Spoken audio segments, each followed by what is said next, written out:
सब बाधाएं नष्ट हो जाएंगी। जीते विनायक शुभ शुभ विघ्न करे नहीं कोई, विघ्न करे नहीं कोई, डरे कलिकाल कष्ट भय, हरे सकल संताप हरसि हरि नाम जपत जय। प्रतिपल तू नाम जप, कोई भी बड़े से बड़ा विघ्नकारी अनिष्ट तेरा मंगल नहीं कर सकता। जिसकी जिह्वा पर नाम है तो जिते विनायक शुभ शुभ विघ्न करे नहीं कोई, क्योंकि बहुत बड़ा रक्षक नाम जिह्वा पे विराजमान है, बहुत बड़ा पहरेदार नाम है, अंगरक्षक है। नाम पाहरू दिवस निश, रात दिन जो नाम जप करते हैं उनको किसी अन्य के भरोसे, अन्य के आश्रय, अन्य की आशा पूर्ति की चाह छोड़ देनी चाहिए। तभी वो अनन्य निष्ठा वाला ये अनुभव कर पाएगा कि हर समय प्रभु हमारी रक्षा करते हैं।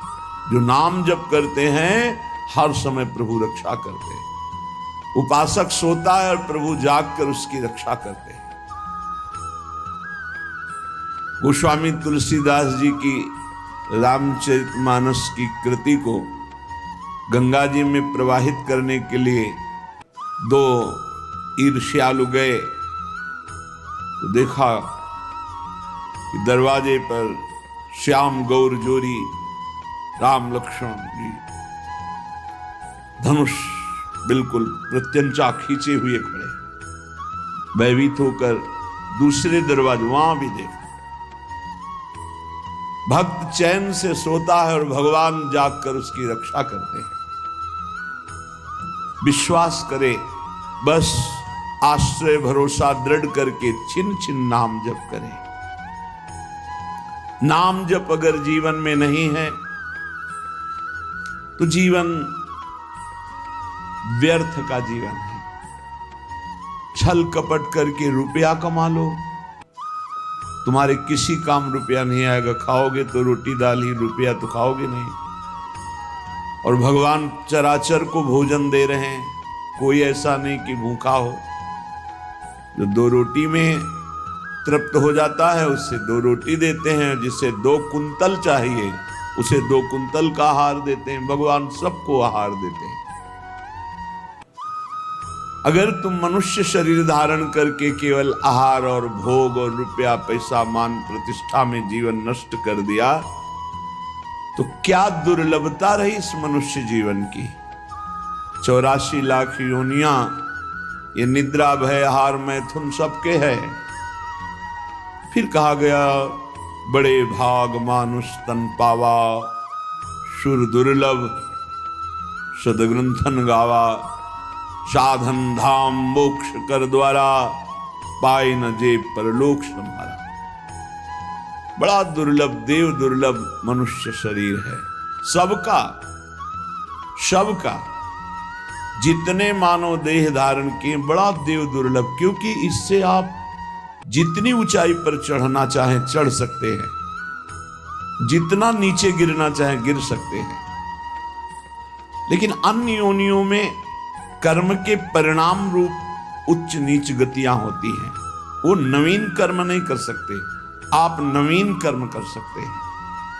आप साधना करके मोक्ष प्राप्त कर सकते हैं, भगवान में तन्मय होकर भगवत स्वरूप हो सकते हैं, योग की दिव्य सिद्धियां प्राप्त कर सकते हैं। स्वर्ग ब्रह्म लोक जहां जाना चाहो, कैलाश साकेत वैकुंठ सब प्राप्त कर सकते हैं आप मानव देह में।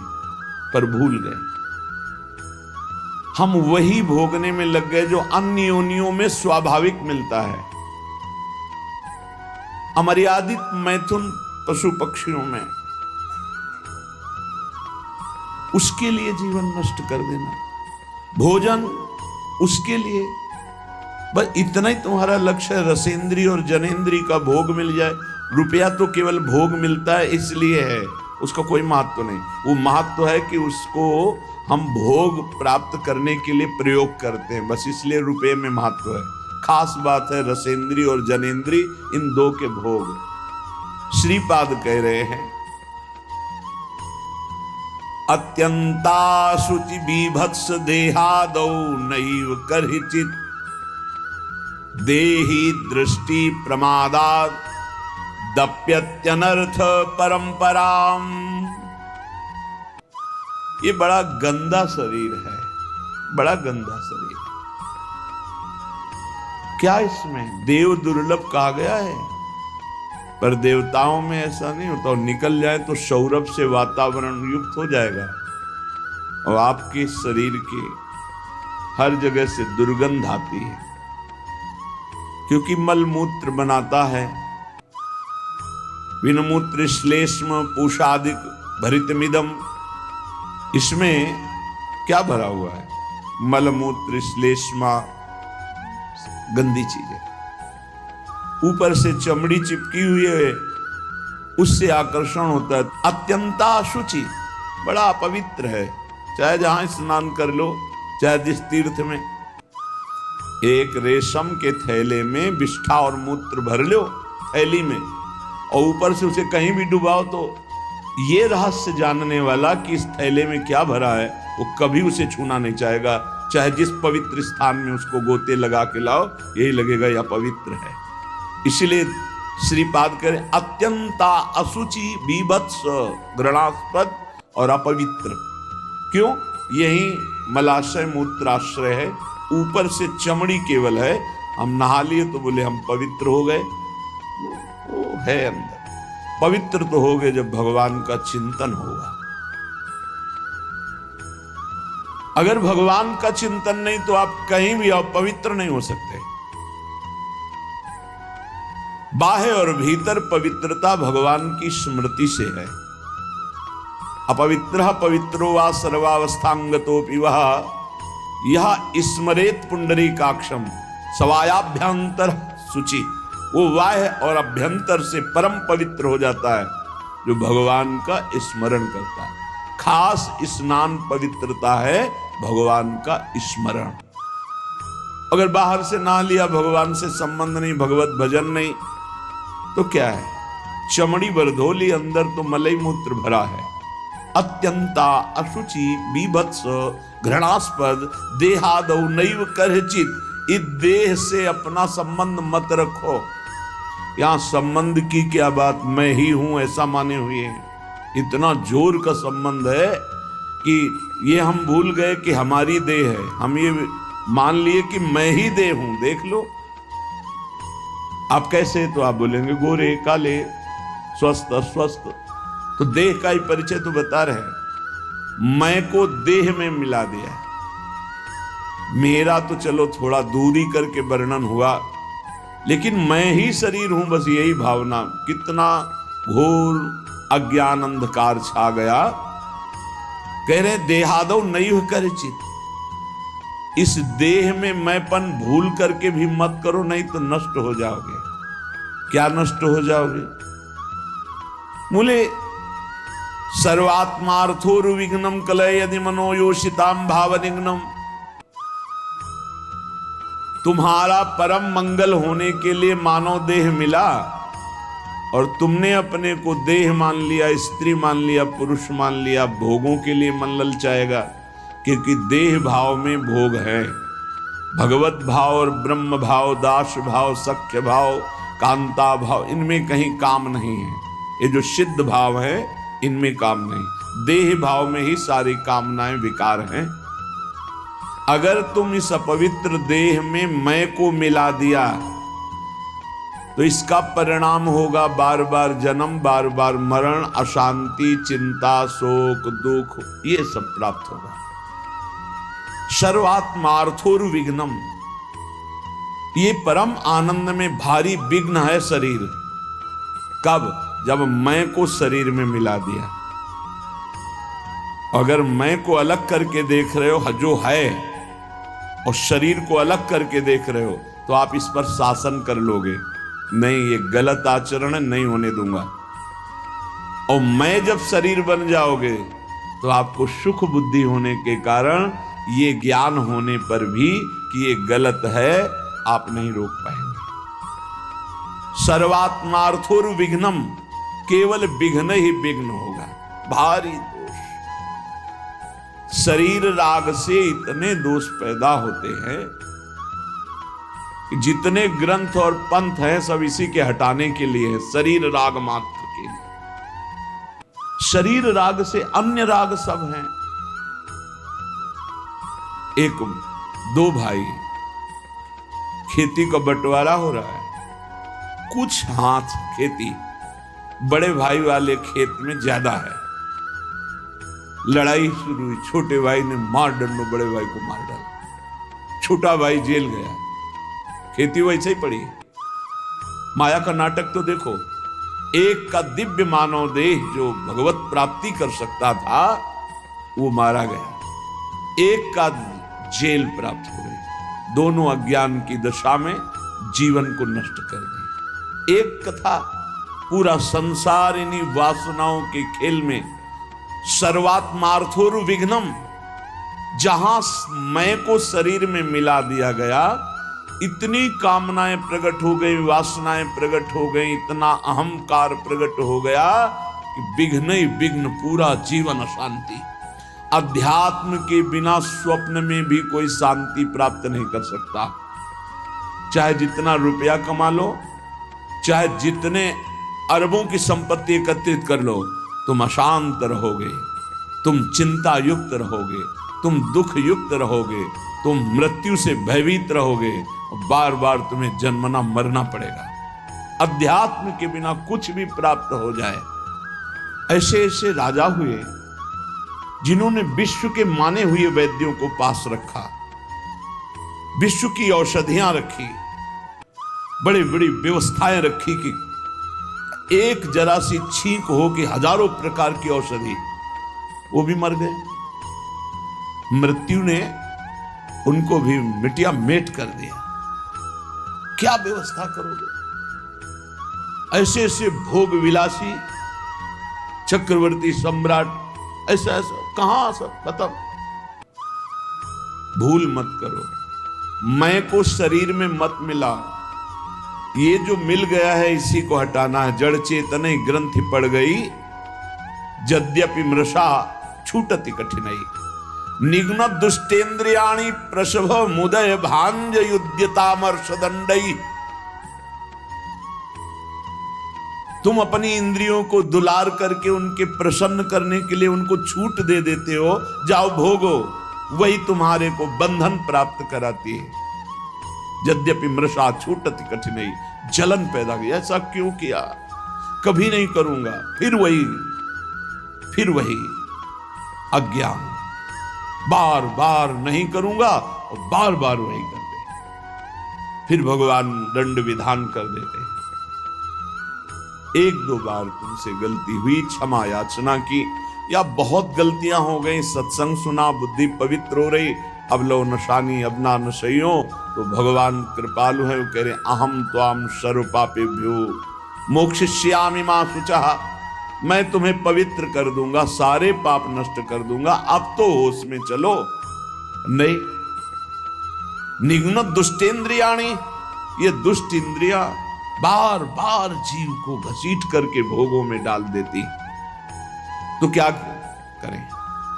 गुस्सा करो इन इंद्रियों के ऊपर, अनुमति मत दो, इनको दंड दो, उपवास करो, नाम का दंड दो, खूब नाम जप करो, परेशानी पैदा, परिक्रमा लगा, निकल जाओ गिरिराज जी की परिक्रमा, 5-7 घंटे नाम जप करते हुए पूरी परिक्रमा, आराम आराम से, दौड़ने की जरूरत नहीं, 5-7 घंटे में आराम आराम से नाम जप कर देखो। अगर तुम्हारा उसी समय दिमाग परिवर्तन न होने लगे तो बताना। पर इंद्रियों को छूट देकर मनमानी भोग वासना में लगाते तुम्हारा नाश कर देंगी, पतन कर देंगी। रामाख्या कालकूटादपि विषम तमा भाति साधयु धारा। ये भगवान श्री हरि की माया के द्वारा रचा हुआ ऐसा बगीचा है संसार कि इसका मनोरंजन करने का मन हो ही जाता है। और जो मनोरंजन में फंसा हुआ आज तक नहीं निकल पाया, जब से सृष्टि हुई आज तक इस जादू के बगीचे से नहीं निकल पाया। कहीं न कहीं वो कंचन, कामिनी, कीर्ति, कहीं न कहीं वो फंसा मिलेगा।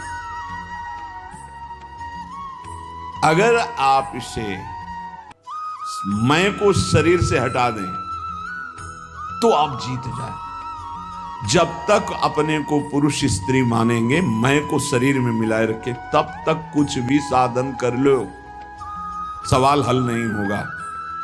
और ये होता है स्वीकृति से।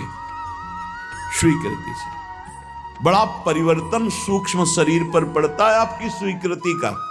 जैसे हम पहले सन्यास में थे तो स्वीकृति हो गई कि अब सन्यासी, तो स्वप्न में अपने को सन्यासी ही देखते थे।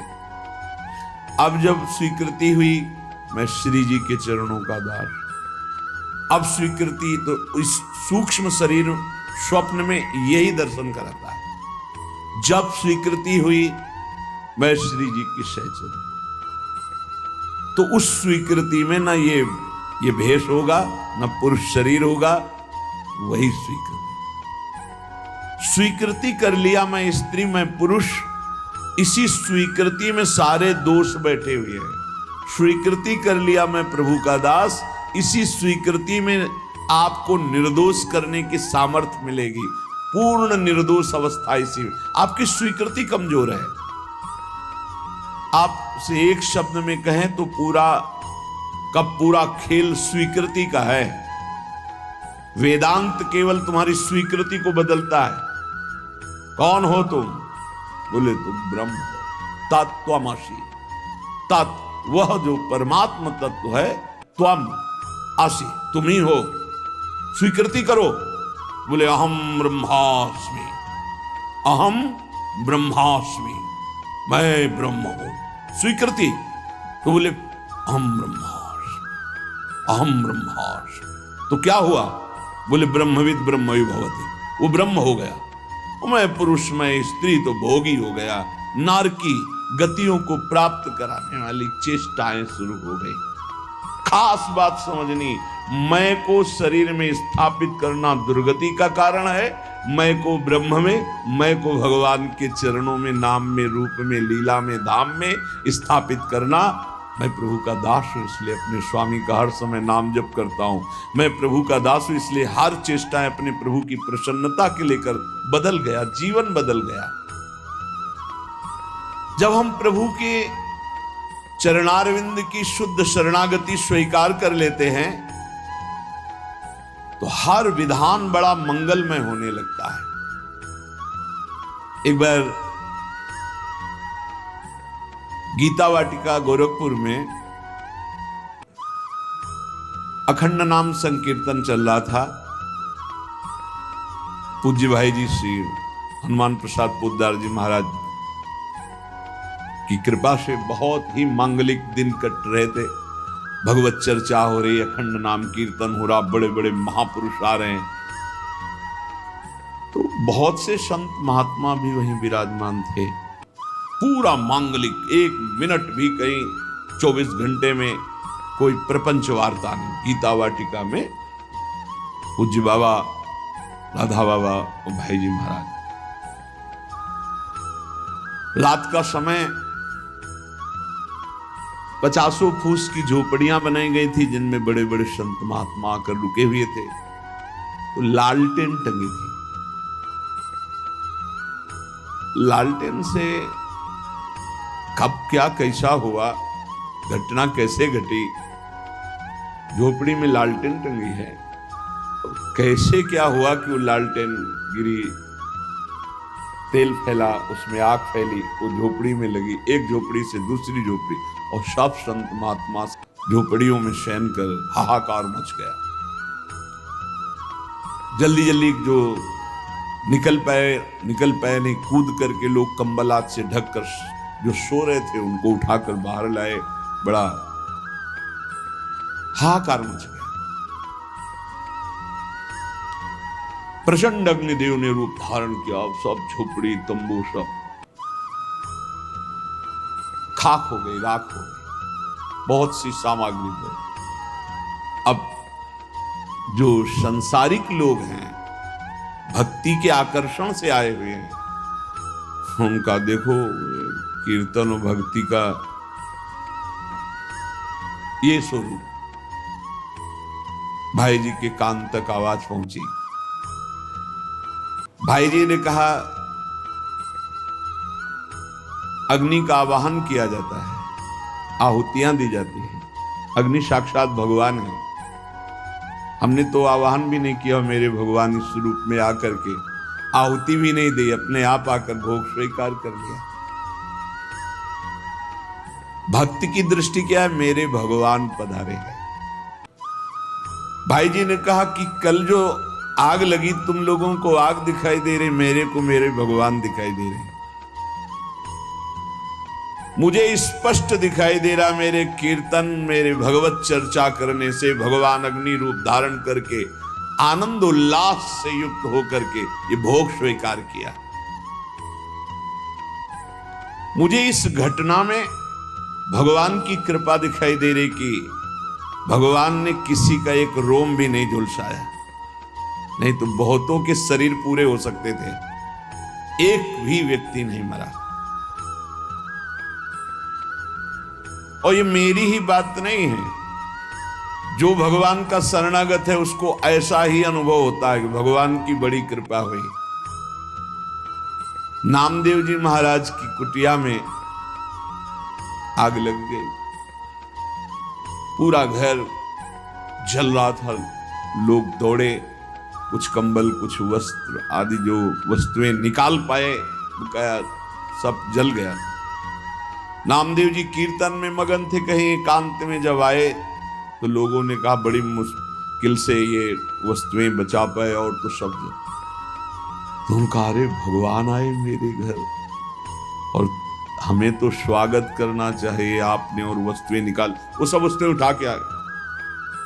वो जो आग शांत जैसी हो रही थी, फिर धुआं उठा, फिर आग लगी, फिर वो भी जल गई। गांव के लोगों ने क्या इनका दिमाग, और नाच रहे, मेरे भगवान अग्नि रूप में आए, सब भगवान की वस्तु भगवान ने स्वीकार कर ली। आह कितनी कृपा। सर्दी का समय था, आधी रात के बाद उसी रात में भगवान ने स्वयं गरुण जी के द्वारा मंगाए हुई दिव्य दिव्य लताएं औषधियों से ऐसा सुगंधित पूरा वातावरण सुगंधित। लोग सुबह आए, देखे नामदेव जी की सुंदर कुटिया बनी हुई, और सौरभ से वो भगवान स्वयं। और भगवान ने अपना ऊपरी वस्त्र से नामदेव जी को उठा दिया।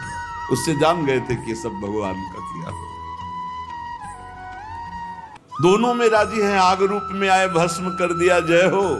आप आकर के ऐसा निर्माण, जय हो आपकी, जोई जोई प्यारो करे सोई। लोगों ने कहा महाराज रातों रात इतना सुंदर तरण का महल बन गया एकदम, और इतनी सुगंधित, इतना आकर्षण, हम भी बनवाना चाहते हैं। बोले हाँ, हमारा कारीगर बड़ा महंगा है। कितना रुपया लेगा? बोले जितना है सब जला दो, उसके बाद वो आएगा। अपने घर फूंक तमाशा देखे तब हमारा कारीगर आता है, एक भी नहीं बचना चाहिए। आसक्ति और राग का विषय। भाई जी महाराज बोले जो उपासक सर्वतोभावेन भगवान को समर्पित है, चाहे वो भक्त हो या ज्ञानी हो, वो हर घटना में निश्चल और भगवत कृपा को देखता रहता है, और वास्तविक भगवत कृपा होती है। याज्ञवल्क्य जी जनकपुरी जब आते तो वेदांत चर्चा बहुत सुंदर होती। जब याज्ञवल्क्य जी आते तो बड़े बड़े ऋषि मुनि साधक सिद्ध सब उपस्थित होते कि जरूर कोई न कोई गूढ़ चर्चा होगी। पर जब तक जनक जी नहीं आते थे तब तक वो चर्चा नहीं शुरू करते थे। पूरी सभा भरिए इंतजार करते। जब जनक जी आते तब चर्चा। तो कई ऐसे महापुरुष जिनको लगा कि ठीक है जनक जी विदेह राज है, पर ऐसा नहीं कि और किसी की ज्ञान में स्थिति नहीं। जब तक जनक जी नहीं आते तब तक तो कहा कि अन्य श्रोता भी तो हैं याज्ञवल्क्य जी से, पर आप जब जनक जी आते हैं तभी शुरू करते हैं आप चर्चा। क्या हम ऐसा समझ सकते हैं कि आपकी ममता जनक जी पर है? क्योंकि समता में तो जब सब बैठे तो शुरू कर देना चाहिए। जब जनक जी आएंगे तभी तो हम क्या है समझ सकते हैं, क्योंकि ज्ञान से भरपूर बड़े बड़े ब्रह्म ऋषि बैठे रहते हैं। ऐसा नहीं कि जो जनक जी को ज्ञान और किसी को है ही नहीं। तो इसका मतलब लगता है याज्ञवल्क्य जी के अंदर कहीं ना कहीं ममता है, कहीं ना कहीं मोह है जनक जी के। परम योगी याज्ञवल्क्य जी थे। उन्होंने एक दिन सत्संग चल रहा था, पूरी जनकपुरी में आग लगा दी योग बल से। सूचना आई जनक जी, महाराज की जय हो, पूरे मिथिला नगरी आसपास से अग्नि से घिर चुकी है, जल्दी जल्दी भागो। जो जनकपुर वासी थे वो तो भागे, आसपास बिल्कुल नजदीक अग्नि आ चुकी थी, वो योग बल से लगी हुई थी। जो ऋषि मुनि थे अपने अपने आप, कोई व्याघ्र चर्म, कोई हिरण का चर्म बिछाए हुए, जो मृग चर्म, कोई कुशा, कोई कंबल, सब अपने अपने समेटे याज्ञवल्क्य जी यथावत चर्चा कर रहे हैं। कोई भागा इधर, कोई उधर भागा, कोई भी वहां नहीं था, केवल जनक जी बैठे। बार बार मंत्री आदि, महाराज राजमहल में भी आग लग चुकी है, लगभग पूरा राजमहल जल चुका है, आप महाराज सुरक्षित होइए, आप हटिए यहां से। शांत मुद्रा में याज्ञवल्क्य जी का प्रवचन चल रहा, केवल जनक जी सुन रहे। सर्वथा निश्चिंत भाव से वो कथा करते जा रहे और वो सुनते जा रहे, स्थिर बैठे रहे जनक जी।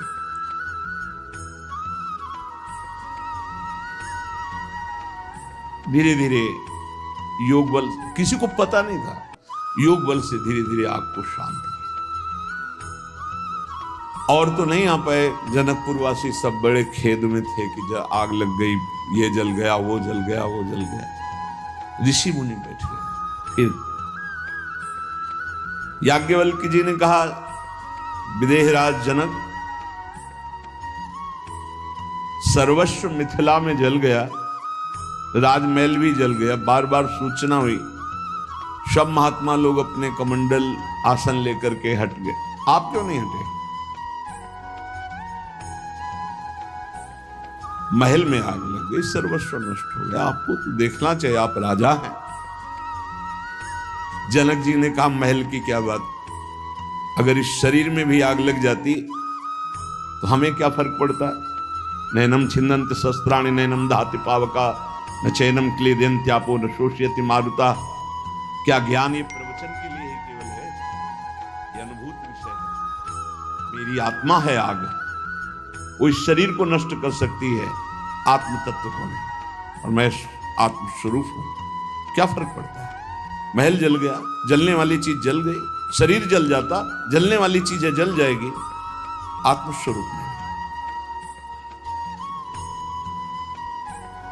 सब महात्माओं की तरफ देखा याज्ञवल्क्य जी ने कि आप सबके पास क्या था, इनके पास तो पूरा राज्य भस्म हो रहा था, महल भस्म हो रहा था, सब स्थिति थी, आप अपना अपना बागंबर मृगचर्म लेकर। तो ब्रह्म ज्ञान केवल बातचीत का विषय नहीं है, स्थिति का विषय है।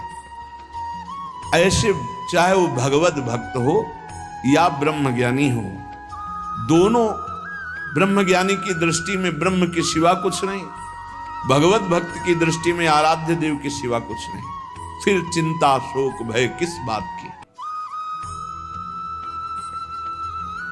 किसी भी स्थिति में विचलित ना होना, अपने आराध्य देव के चिंतन से, अपने लक्ष्य से ना हटना, ये परिपक्व अवस्था है, चाहे भक्त हो चाहे ज्ञानी हो। देखो, इतनी बात तो तुम्हें मानना पड़ेगा कि भगवान का दो स्वरूप है, एक चिदानंदमय स्वरूप है और एक ये मायाकृत स्वरूप है। हैं भगवान ही वासुदेवा सर्वम। ये जो मायाकृत स्वरूप है ये नष्ट होगा, पक्का समझो। गुरु भगवान है, संत भगवान है, सब भगवान के स्वरूप है। ये जो मायाकृत है ये नष्ट होगा। गो गोचर जहां लगु मन जाई, सो सब माया जानो भाई, और इसका अंत होगा। इसमें पक्का विश्वास करो। जो अविनाशी चिदानंदमय भगवान का हमारे स्वरूप है, ना कभी कोई मार सकता है, ना काट सकता है, ना जला सकता है, वही हमारी आत्मा का स्वरूप है, सच्चिदानंद रूपाय। अब बाहरी तो फिर जहां हमारी मायाकृत दृष्टि देख पा रही वो जलेगा, वो नष्ट हो जाएगा, आज नहीं तो कल। भाव मानना, हम भावना करते हैं मायाकृत से मायातीत की, हमारी भावना जो मायातीत की उसे आग नहीं जला सकती। हमारे प्रभु की महिमा को समझो। प्रभु केवल प्राकृतिक नहीं है, प्रभु केवल छवि में ही नहीं है, विश्वास करो, वो तुम्हारे हृदय में है, तुम्हारे भाव में भी है, वो छवि में भी है, वो चराचर जगत में कहो सो कहां, जहां प्रभु नहीं तो अग्नि में भी प्रभु है। प्रभु खेलने के लिए अगर जमीन पे गिर जाते हैं तो तुम्हें गिरना दिखाई दे, वो खेलना चाहते, खेलो महाराज, फिर उठा के स्नान करवा दे। अंग भंग हो गया कोई श्री अंग का, हम प्रभु के दूसरे नवीन रूप को, हमारी आराधना माया युक्त से माया मुक्त त्रिगुणातीत भगवान की है, इतना मानना पड़ेगा। ये शुद्ध बात तुम्हें माननी पड़ेगी कि मायातीत परमात्मा है, त्रिगुणातीत परमात्मा है, कालातीत परमात्मा जिसकी हम आराधना कर रहे हैं। वो मूर्ति भी है, वो अमूर्त भी है, वो साकार भी है, वो निराकार है, वो सबसे परे है, वो सब में भरे है। जब तक संपूर्ण तत्व का ज्ञान नहीं होता तो उपासक दुख सुख को प्राप्त होता रहता है।